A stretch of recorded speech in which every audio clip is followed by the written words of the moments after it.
Assalamualaikum warahmatullahi wabarakatuh. Perkenalkan, nama saya Hikmatul Fatwa dengan NIM 203233101. Diskan tentang asesmen formatif dan sumatif untuk memenuhi tugas pembelajaran matematika A. Yang pertama ada asesmen sumatif dan formatif dan pengolahan informasi untuk mengetahui kebutuhan belajar dan pencapaian hasil belajar dari peserta didik tersebut. Itu yang pertama konsep asesmen formatif dan sumatif, kemudian bentuk asesmen dan ada umpan balik. Fragmen, yaitu ada asesmen formatif dan asesmen sumatif. Asesmen yang bertujuan untuk memantau dan memperbaiki proses pembelajaran serta mengevaluasi pencapaian tujuan pembelajaran sesuai dengan sebagai refleksi proses pembelajaran yang dilakukan di awal atau di tengah pada pembelajaran. Asesmen sumatif. Asesmen sumatif sendiri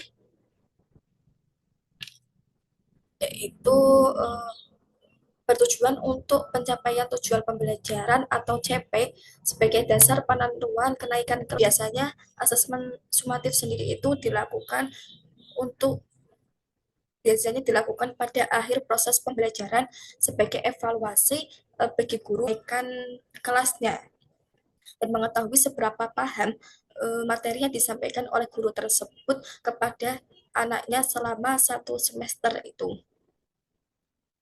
Formatif dan sumatif.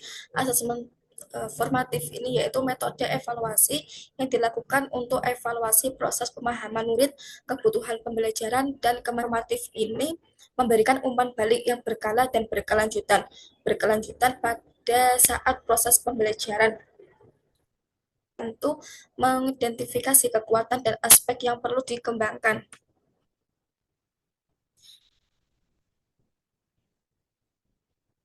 Dan juga untuk memonitoring kemajuan belajarnya si siswa tersebut. Terus dilakukan murid tersebut untuk menentukan terus capaiannya selama proses pembelajaran. Yang kedua, yang selanjutnya itu bagi guru dan mengenai tantangan apa saja yang dihadapi murid dalam proses pembelajaran. Dengan asesmen formatif ini, guru bisa mengetahui murid tersebut pada proses pembelajaran, sehingga eh, guru tersebut bisa tahu apa yang pelajarannya itu bisa dirubah dengan menggunakan metode-metode yang bisa lebih memahamkan si muridnya tersebut oleh guru, teman, atau dirinya sendiri. Kemudian asesmen sumatif. Metode evaluasi yang dilakukan di akhir pembelajaran. Nah, asesmen sumatif ini dilakukan mengetahui seberapa paham murid tersebut dalam memahami materi seringkali memiliki taruhan tinggi karena berpengaruh terhadap nilai akhir murid sehingga sering diprioritaskan asesmen formatif. Nah, misalnya itu biasanya itu pada akhir satu lingkup materi yang yang akan diujikan pada akhir atau pada akhir fase yang dimana biasanya itu memang anak lebih sering mengutamakan asesmen sumatif ini daripada asesmen formatif. Kemudian umpan balik dari asesmen hasil akhir ini atau sumatif digunakan untuk mengukur perkembangan murid, untuk memandu guru dan sekolah merancang aktivitas mereka untuk proyek berikutnya. Dan juga pada kurikulum Merdeka ini, guru asesmen formatif untuk mendapatkan umpan balik dan mengetahui perkembangan murid tersebut. Namun juga asesmen sumatif bisa digunakan untuk mengetahui ketercapaian tujuan pembelajaran dari si siswa tersebut. Tujuan pembelajaran yang ditentukannya atau belum. Seperti itu.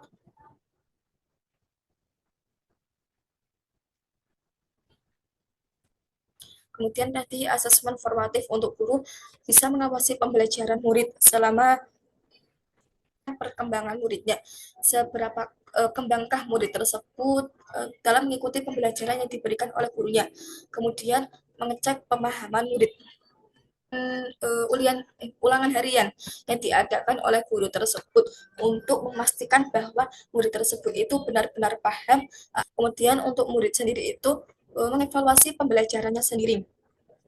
Mengevaluasi di sini murid itu bisa mengkira-kirakan dalam pembelajaran yang telah diberikan oleh gurunya. Semisal si anak tersebut dan mampu untuk menyelesaikan tugas yang diberikan oleh guru dalam pembelajaran tersebut. Kemudian membangun pengetahuan, terus mengidentifikasi kekuatan, meningkatkan kemampuan pada anak tersebut. Kemudian yang asesmen sumatif itu ini capaian pembelajaran dan sejauh mana sudah mencapai akhir unit pembelajaran. Kemudian meningkatkan pengajaran dan pembelajaran selanjutnya. Anak itu ada si A, anak si A itu belum tuntas nilainya, maka si guru memahami dengan menggunakan model-model atau eh, semisal menggunakan metode ceramah gitu. Terus guru itu bisa menggunakan lebih menekan kepada kehidupan sehari-harinya, yang dimana anaknya itu bisa lebih paham terkait materi yang telah untuk murid sendiri itu yang pertama untuk memahami performa di akhir unit pembelajaran. Terus memahami apakah mereka sudah memenuhi capaian mencapai akhir unit pembelajaran.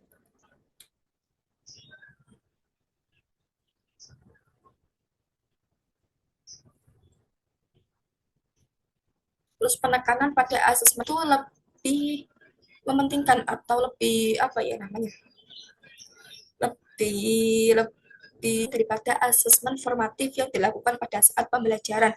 Nah, kondisi ini memang itu lebih menekankan kepada asesmen sumatifnya daripada asesmen formatif atau pertengahan pembelajaran. Namun anak sendiri itu lebih semangatnya itu untuk menentukan kenaikan si anak tersebut.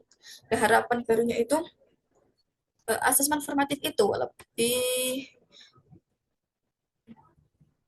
lebih diutamakan daripada di dalam pembelajarannya itu memang sudah benar-benar paham, nanti di akhir pembelajaran itu anak itu lebih bisa menguasai materi yang telah diberikan oleh gurunya tersebut. Fungsi asesmen formatif dan sumatif. Asesmen formatif ini harapannya bisa mendukung daripada sebatas hasil akhir. Nah, tadi yang sudah seperti yang saya bahas tadi asesmen formatif dalam pembelajarannya, maka eh, anak itu pada akhirnya itu bisa lebih eh, lebih mendalami materinya. Untuk besarnya itu kan di dalam pembelajaran itu tidak terlalu fokus, dan fokusnya itu pada asesmen formatif yang harus dilakukan oleh guru, dan gurunya tersebut itu harus lebih menekankan pada pelaksanaan asesmen formatif sumatif.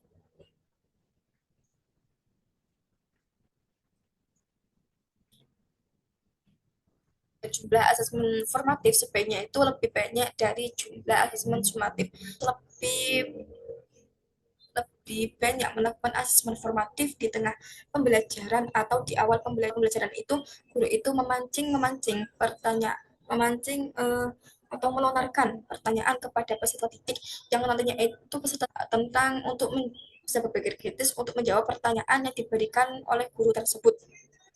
Nantinya kan anak-anak yang dibahas sehingga bisa lebih memahamkan sedikit lah gitu seperti itu untuk materi yang akan diajarkannya.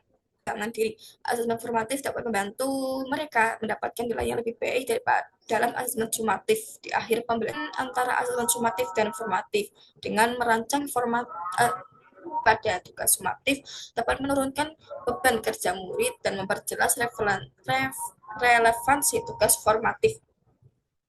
Nah, asesmen sumatif dan asesmen formatif itu keduanya itu memiliki kontribusi atau keterkaitan yang nantinya itu anak itu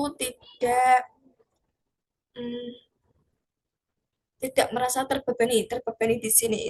Misalkan asesmen sumatif gitu, mengadakan ulangan gitu kan, biasanya caranya itu anak kan melakukan asesmen formatif ulangan, terus anak itu tidak hanya terpaku melihat paham seperti itu, kemudian kan Sebelum dilakukannya asesmen sumatif, guru itu telah memberikan ulangan ujian kan di akhirnya itu asesmen sumatif ada materi tentang tambah-tambahan gitu. Dan anak itu lebihnya itu harus ada keterkaitan antara asesmen sumatif dan asesmen formatif.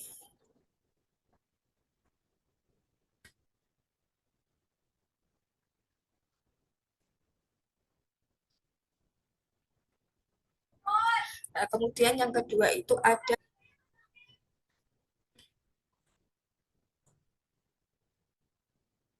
bentuk asesmen formatif dan sumatif. Contoh bentuk asesmen tidak tertulis, semisal itu ada mengadakan di diskusi kelas ini bisa mengembangkan kemampuan berkomunikasi murid di depan publik, sehingga anak itu lebih percaya, kemudian melatih murid untuk belajar berdemokrasi, mendengarkan dan menerima pendapat orang lain. Dapat sih di dalam kelas itu si A yang mengemukakan pendapatnya sendiri, dan si B itu bisa menerima pendapatnya si A atau tidak gitu. Semisal bisa merasi atau mungkin caranya itu bisa ya merespon pendapatnya itu mungkin dengan cara yang sopan dan halus apabila tidak setuju dengan pendapat si A. Ini mengembangkan kemampuan seni peran dan berkomunikasi murid. Dengan bermain drama, anak itu bisa berteman yang lainnya dan bisa menimbulkan komunikasi antara murid satu dengan murid yang lainnya. Sehingga anak itu bisa mengembangkan kemampuan dirinya sendiri. Kemudian yang kedua, mendorong murid untuk melihat sesuatu masalah dari perspektif yang berbeda, kritis murid tersebut. Kemudian produk, membuat model miniatur tiga dimensi. Dengan membuat modul maaf, dengan membuat produk, anak itu bisa bekerja sama, mengembangkan kreativitasnya. Semisal mau membuat produk apa gitu, dan anak itu mungkin kalau anak M itu biasanya itu dilakukan secara berkelompok untuk memudahkan anak tersebut dalam membuat produk. Tuh anak-anak itu bisa uh, mengemukakan kreativitasnya antara si anak satu dan si anak yang lainnya. Dan dengan kreativitasnya itu bisa membuat produk yang lebih baik. Juga menanamkan pengertian mengenai sebuah ini bisa mengembangkan kemampuan berkomunikasi, memahami topik presentasi dengan mendalam. Ketika presentasi itu murid itu harus tidak ditekankan, tapi alangkah baiknya tidak model hafalan tetapi presentasikannya. Kemudian ada tes bentuk kuis tanya jawab secara lisan. Misal ditanyai oleh gurunya mengenai materi yang telah diajarkan oleh muridnya, pembelajaran itu diadakan kuis tanya jawab yang bisa uh, mengadakan interaksi antara murid dan gurunya. Terus menginformasi umpan balik itu bisa berupa saran, bisa berupa motivasi.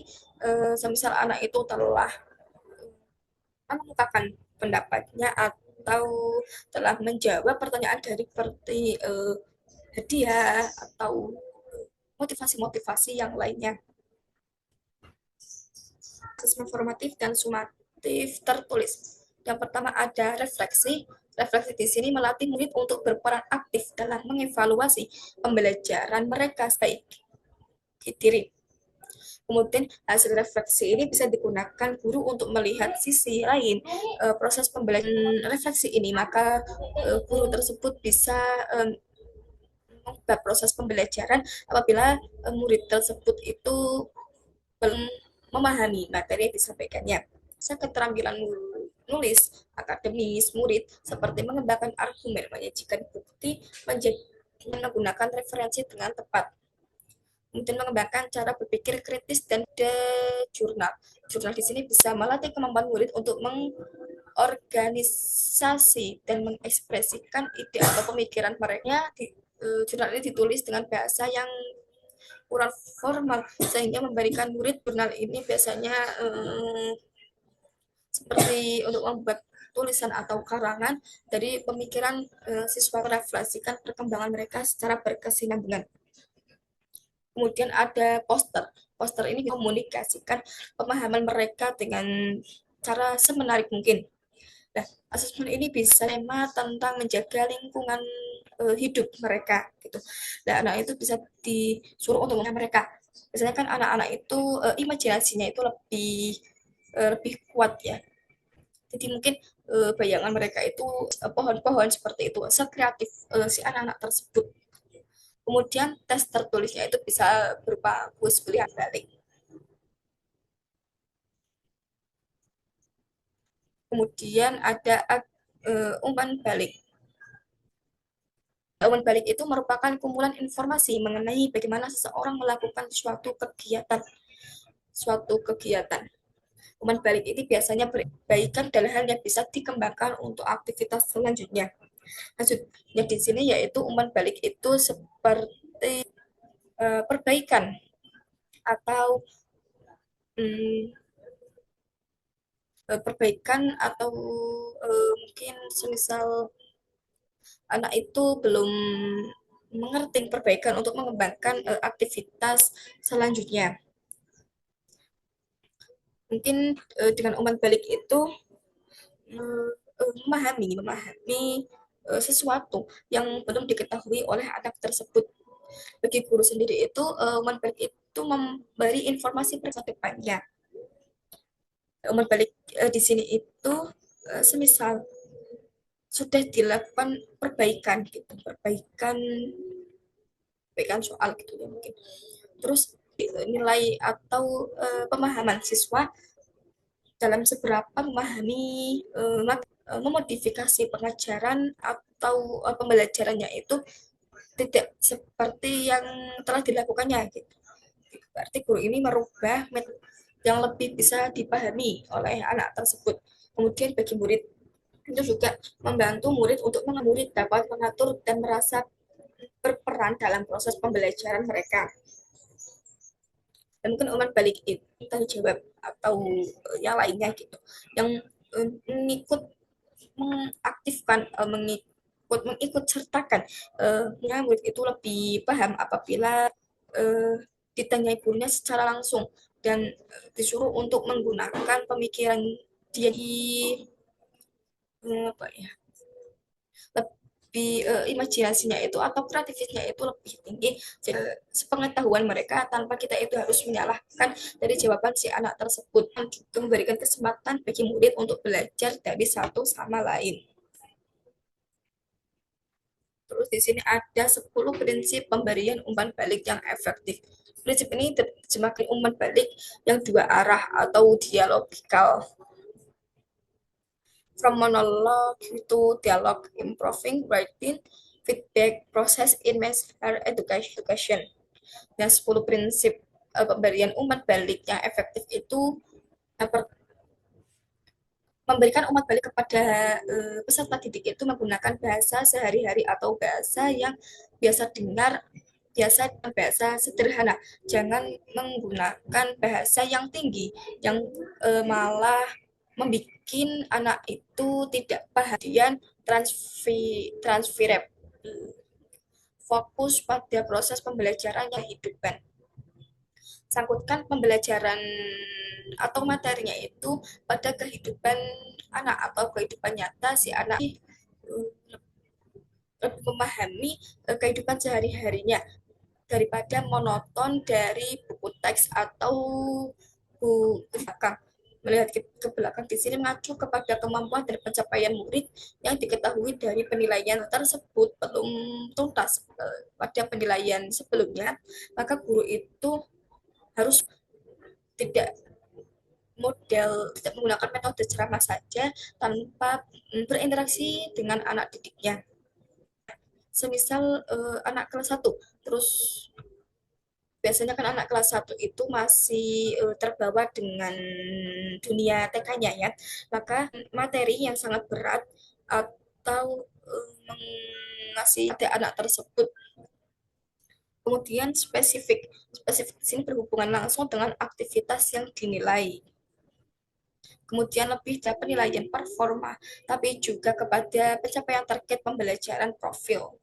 pembelajaran profil Pancasila itu bertakwa kepada Tuhan Yang Maha Esa, yang mungkin selanjutnya itu ada berpikir kritis, terus berakhlak mulia. Nah, di sini itu pembelajaran itu tidak hanya fokus kepada materi saja, tetapi juga eh, alak si anak tersebut. Jadi tidak hanya fokus kepada seperti itu. Jadi antara pembelajaran dan akhlak dari si murid tersebut itu harus seimbang, dan juga ke penilaian yang akademis juga, tapi juga penilaian yang non akademis seperti itu. Kemudian tepat waktu dipakai dipakai untuk memperbaiki diri di kegiatan berikut capaian pembelajaran profil dan kriteria penilaian aktivitas. Dan seimbang memberikan pujian atas pencapaian juga masukan itu semisal anak itu telah mencapai eh, pencap anak itu mendapatkan nilai yang baik gitu, atau juga semisal dengan melakukan tanya pemikirannya sendiri dan juga lain sebagainya, maka itu bisa diberikan apresiasi seperti tepuk tangan atau mungkin puji-pujian materi yang kita sampaikan, atau tidak bisa menjawab dari pertanyaan yang kita berikan, maka bisa motivasi-motivasi yang bisa menjadikan anak tersebut itu lebih tidak putus tersebut. Kemudian melihat ke depan, selain dari melihat ke belakang, kita juga harus melihat ke depan, melihat ke depannya itu memberikan masukan berikutnya, seperti semisal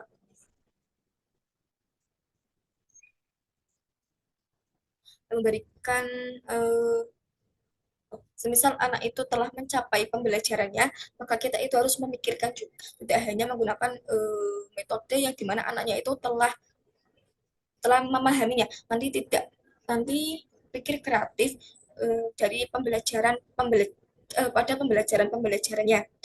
Kemudian yang terakhir itu ada selektif. Selektif di sini yaitu memberikan komentarnya detail teh murid.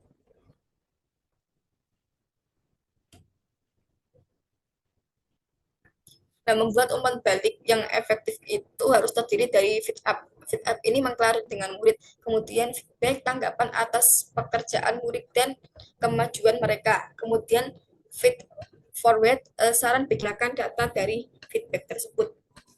Kemudian juga harus membuat murid dan gurunya. Terus memungkinkan murid untuk mengidentifikasi apa yang mereka ketahui, apa yang mereka pahami, terus memiliki di mana mereka itu memiliki kesalahpahaman kapan mereka terlibat dalam pembelajarannya.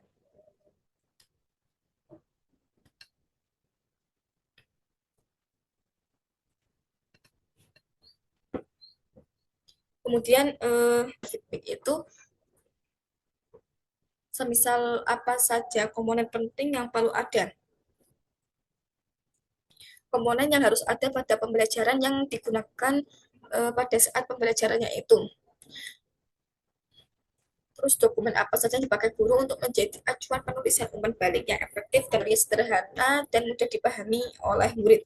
Dan seberapa sering umpan balik itu harus diberikan, dan seberapa panjang detail penulisan umpan. Terus bagaimana agar murid itu tertarik untuk membaca umpan balik dan mendapatkan manfaat yang maksimal. Terus umpan balik pada teman itu juga apa kamu pakai untuk membantu kamu memberikan umpan balik yang efektif dan objektif bagi temanmu. Umpan baliknya itu ya mungkin seperti feedback seperti itu pada teman kita yang mungkin belum bisa memahami materinya. Terus apa hal baik yang kamu lakukan oleh temanmu?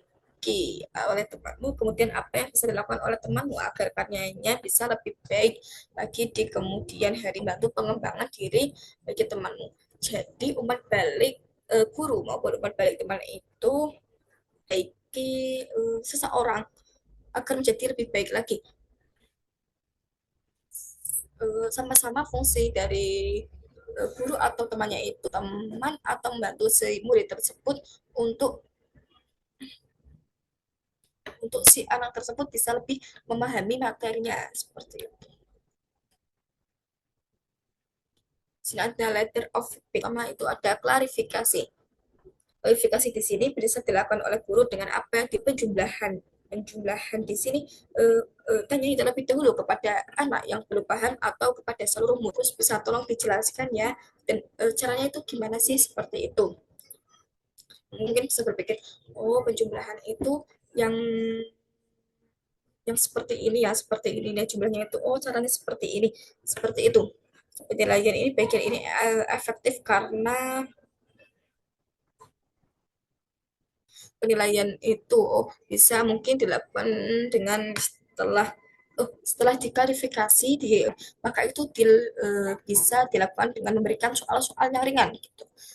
Semisal mungkin tambah-tambahan 5 kan terus ini 6 terus 5 ditambah 6 itu berapa mungkin perhatian semisal murid tersebut tidak bisa-bisa nih atau tidak memahami materi maka guru tersebut atau teman yang belum memahami tersebut terus semisal guru itu mendekati mana yang belum bisa mana yang belum paham gitu seperti itu.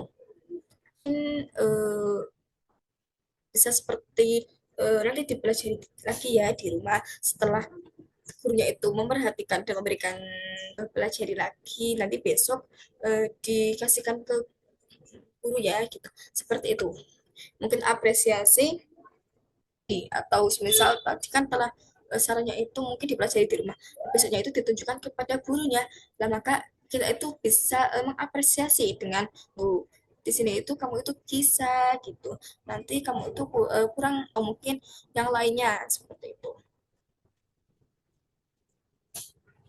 Asesmen formatif, sumatif, terus umpan balik itu sangat berpengaruh kepada pembelajaran pembelajaran anak tersebut ke dalam materi yang dijelaskan oleh gurunya. Sekian dari saya. Wassalamualaikum warahmatullahi wabarakatuh.